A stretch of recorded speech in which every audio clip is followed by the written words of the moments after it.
চুরি নাশনে ধর্মের কাহিনী। আজকে সেই কাহিনীটাই আমি বলবো এবং চুরি করেই আমি জীবনেও চরম সফলতা অর্জন করেছি। সব সময় চুরি করলে মান সম্মান যায় না, কিছু সময় চুরি করলে সম্মানও ফিরে আসে। 12 বছরের বিবাহিত জীবনে এখনো আমি লাকড়ি দিয়ে তেমন একটা রান্না করতে পারি না, মানে পারি তবে লাকড়ি দিয়ে ভালো মতো জাল ধরাতে পারি না। এবং ছেলে যখন প্রতি মাসে বাসায় আসে, মাত্র ওই 3 দিনে আমি একদিন হলেও লাকড়ির চুলায় রান্না করি। সো হ্যালো এভরিওয়ান, আসসালামু আলাইকুম। আপনারা সবাই কেমন আছেন? ওয়েলকাম জানাচ্ছি আমার নতুন একটা ভিডিওতে। হলে কালকে বিকেলবেলা 3 তারিখ আর আমার ছেলে চলে যাবে। আচ্ছা, আপনারা জীবনে কে কোথা থেকে চুরি করেছেন, চুরি সম্পর্কে আপনাদের কতটুকু অভিজ্ঞতা আছে, সবকিছু আজকে আমার কমেন্ট বক্সে জানিয়ে যাবেন। তো 3-4 দিন ধরে আমাদের বাংলাদেশে কিন্তু প্রচুর পরিমাণে ঝড় বৃষ্টি হচ্ছে, আর এই ঝড় বৃষ্টির দিনে সব থেকে বেশি ক্ষতিগ্রস্ত হচ্ছে যারা ধানের চাষ করেছে, গ্রামের মানুষ। তাদের যে কত কষ্ট হচ্ছে সেটা বলার মতো না। আজকে বৃষ্টির দিনে ছেলে মেয়ে বলতেছে যে আম্মু আজকে পিকনিক করবা। আমি বললাম যে করব, তো আমার তো একটা সমস্যা আছে যে আমি জাল ধরাইতে পারি না।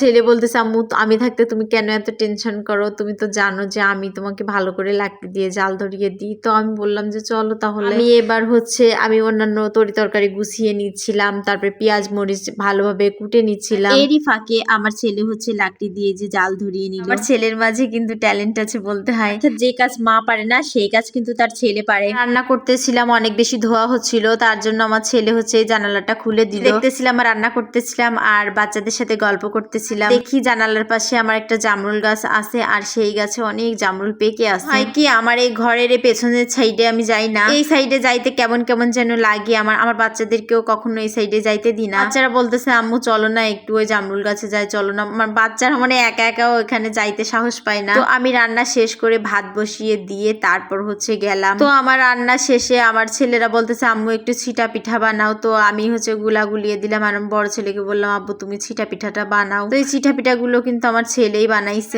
আমি চুরি করে জীবনে যে সফলতা অর্জন করেছি তার গল্প শোনাই। একদিন আপনার ভাইয়ার ড্রয়ারে অনেক টাকা ছিল, এখান থেকে আমি এক বান্ডেল টাকার থেকে কিছু টাকা চুরি করে নিয়ে গেছিলাম ঝুমঝুমপুর উপজেলায় গাছ কেনার জন্য। খুব ইচ্ছা যে আমি কারো কাছে তেমন একটা যাব না, আমার বাড়িতেই আমি সব ধরনের ফলের গাছ, ফুলের গাছ, মানে সব ধরনের জিনিস তৈরি করে রাখতে চাই। তেমনি আমার বাচ্চারা যখন বড় হবে তখন কিন্তু পাশের বাড়ির কারো ফল গাছ দেখে আফসোস করবে, এটা আমি হতে দিব না। একদিন আমি আমাদের ঝুমঝুমপুর উপজেলায় ওখানে গিয়ে সমস্ত রকমের ফলের গাছ কিনে আনছিলাম।